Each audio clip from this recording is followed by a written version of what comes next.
Jadi ceritanya ini lagi rame gara-gara Pak Jokowi ngomong di depan relawan Projo. Minggu lalu atau hari Minggu lalu itu relawan Projo memang bikin pertemuan nasional. Manggil anggota-anggota Projo dari seluruh Indonesia datang ke Jawa Tengah. Kemudian mereka ngundang.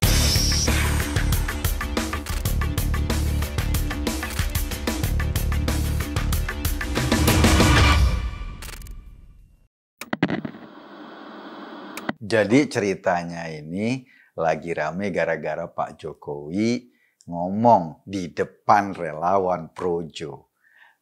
Minggu lalu atau hari Minggu lalu itu relawan Projo memang bikin pertemuan nasional. Manggil anggota-anggota Projo dari seluruh Indonesia datang ke Jawa Tengah. Kemudian mereka ngundang Jokowi untuk bicara di situ. Ada dua kata kunci dari statementnya Pak Jokowi yang menarik tentang kerelawanan. Kan suasananya saat itu kan suasana yang pasti mereka nungguin. Kira-kira setelah Pak Jokowi ini gimana? Nah, statement Pak Jokowi yang pertama, jangan kesusu. Jangan ke susu itu maksudnya bukan menuju ke susu. Dengkul dulu baru naik terus ke susu. Nggak gitu. Jangan ke susu itu maksudnya nggak usah buru-buru. Jangan tergesa-gesa. Jangan gerabak-gerubuk kalau kata orang Betawi. Jangan ke susu, sabar. Itu kata Pak Jokowi. Relawan Jokowi harus sabar. Dalam politik nggak boleh gerabak-gerubuk. Nggak boleh keburu-buru. Kalaupun, nah ini yang menarik, kata kunci kedua. Meskipun, kata Pak Jokowi, mungkin orang yang kita dukung ada di sini. Rame langsung. Kata-kata itulah yang kemudian melahirkan multi tafsir. Yang pertama, siapa sih yang ada di acara itu? Yang ada di acara itu katanya ada Pak Muldoko, ada Budi Ari sebagai ketua relawan Projo dan sekarang jabatannya Wamen, Menteri Desa dan Daerah Tertinggal. Dan ada Pak Ganjar Pranowo yang kebetulan datang ke tempat itu mendampingi presiden. Wajar sih, Pak Ganjar kan gubernur Jawa Tengah. Acaranya di Jawa Tengah. Jadi seperti layaknya proses protokoler gubernur mendampingi presiden yang datang ke wilayahnya. Tapi kan statement ini yang dikatakan bahwa meskipun orang yang kita dukung ada di sini, akhirnya orang ngelirik semua ke Pak Ganjar.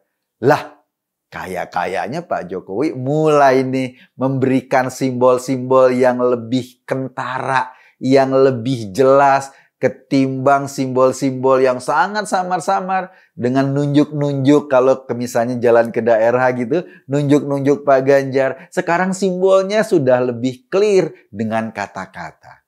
Tapi yang namanya simbol pasti banyak tafsir.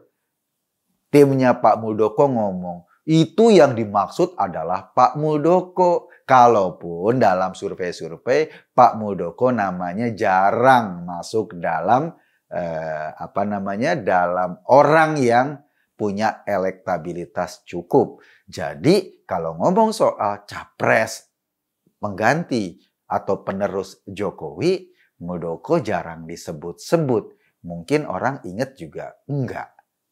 Budi Ari, ya enggak lah, Budi Ari kan di situ sebagai ketua Projo, bukan sebagai wakil menteri desa. Jadi bukan Budi Ari juga. Ganjar, iya, Pak Ganjar kan elektabilitasnya paling tinggi sekarang. Popularitasnya paling tinggi. Tetapi dia belum seperti biasa, partai-partai kan memang tidak bekerja di awal-awal. Keputusan-keputusan partai, apalagi untuk memutuskan siapa yang akan didukung kan dari dulu ya nggak pernah cepet-cepet. Ada proses dan mekanisme yang tarik-menarik. Sampai saat ini belum ada partai yang secara resmi mencalonkan seseorang jadi kandidat presidennya atau jadi kandidat calon presidennya. Belum ada satupun. Mungkin itu yang dimaksud oleh Pak Jokowi, jangan kesusu gitu kan. Memang partai-partai belum mencalonkan. Banyak tafsir terhadap kondisi Pak Ganjar. Misalnya, Pak Ganjar kan belum direkomendasi oleh PDIP. PDIP sikapnya belum jelas. Bro, bukan cuma PDIP yang belum memastikan pilihan-pilihan politiknya, tetapi semua partai juga belum ada. Jadi ngapain kita pusingin soal itu? Yang penting sekarang adalah sebagai masyarakat kita berpikir ke depan. Maksud gue gini, Pak Jokowi kan harus kita akui secara rasional, data-data menunjukkan punya kemampuan untuk membangun Indonesia. Infrastruktur kita jauh lebih bagus dibanding sebelum periode Jokowi. Jalan, pelabuhan, bandara, pembangkit listrik itu adalah syarat utama kemajuan sebuah bangsa. Bangsa kalau infrastrukturnya tidak lengkap, ya pasti menjadi bangsa miskin. Investor nggak mau datang, perusahaan nggak bisa tumbuh, dan akhirnya ekonominya tidak bergerak. Sekarang 7 tahun menduduki jabatan presiden, itu terasa kok. Papua jalan-jalan sudah mulai dibangun dengan serius, Kalimantan begitu, di Pulau Jawa mulai dari ujung barat sampai ujung timur disambungkan oleh jalan tol, sehingga kemudian lalu lintas orang dan barang lebih gampang. Terasa infrastruktur ini terbangun. Persoalannya membangun infrastruktur itu nggak cukup 10 tahun, bro. Apalagi bangsa besar ini. Kita membutuhkan waktu yang cukup dan konsisten. Kita membutuhkan sebuah periode panjang agar terus-menerus pemerintah atau orang-orang yang duduk di jabatan pemerintah sebagai presiden terus-menerus melanjutkan kepemimpinan sebelumnya. Jadi ke depan kita bukannya ingin mencari pengganti Pak Jokowi. Kalau mencari pengganti, logikanya dia mulai dari nol lagi, seperti lo isi bensin. Dari nol ya Pak. Tetapi yang harus kita cari adalah penerus Pak Jokowi. Jadi kita nggak perlu kayak di pom bensin dari nol lagi. Katakanlah kalau sekarang Pak Jokowi sudah membangun dari titik 0 ke titik 7 misalnya. Penerusnya itu harus mulai dari titik 7 menjadi titik-titik selanjutnya atau kemajuan-kemajuan selanjutnya sampai titik 15 misalnya. Nanti ketika ada orang yang baru lagi, pemimpin baru lagi, dia harus menjadi pelanjut lagi sampai titik-titik kemajuan berikutnya. Logika itu yang harus dibangun. Logika itulah yang akan menjamin keberlangsungan Indonesia.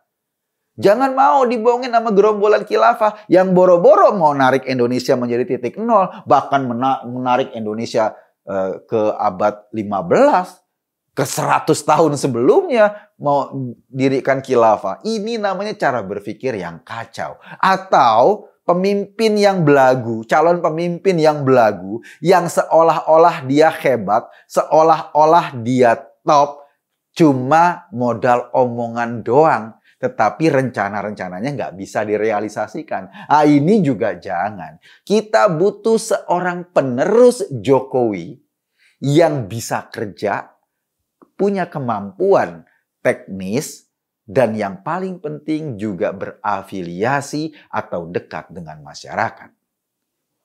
Lo pasti bisa menimbang-nimbang siapa kira-kira penerus Jokowi yang paling tepat. Gua nggak mau ngasih tahu bocorannya apa pilihan gua. Sebagai ketua umum Ganjaris, gua menyimpan rahasia sendiri siapa yang menggantikan yang pantas menjadi penerus Jokowi berikutnya. Lo silakan pilih sendiri. Tetapi kita punya kriteria. Kriterianya menurut gua adalah dia yang konsisten menolak radikalisme. Menolak orang-orang yang mau mengubah bangsa ini menjadi negara agama.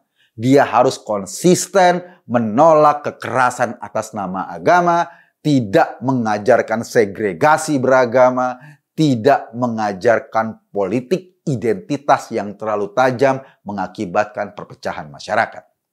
Yang kedua, kecintaannya pada bangsa ini, kecintaannya pada NKRI, dan kedekatannya dengan masyarakat dan rakyat. Yang ketiga, yang juga penting adalah kemampuan teknisnya. Kemampuan teknis maksud gua, lo lihat kalau dia sebagai pimpinan, dia sebagai kepala daerah, bagaimana kemampuan teknisnya.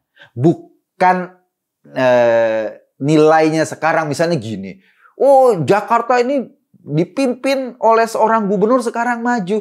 Jakarta dari dulu ya emang udah kayak gini, lebih maju dari kota-kota lain. Tapi lihat misalnya berapa jumlah orang miskin yang berkurang. Berkurang apa bertambah? Kalau orang miskinnya bertambah, ada masalah berarti di kepemimpinannya gitu.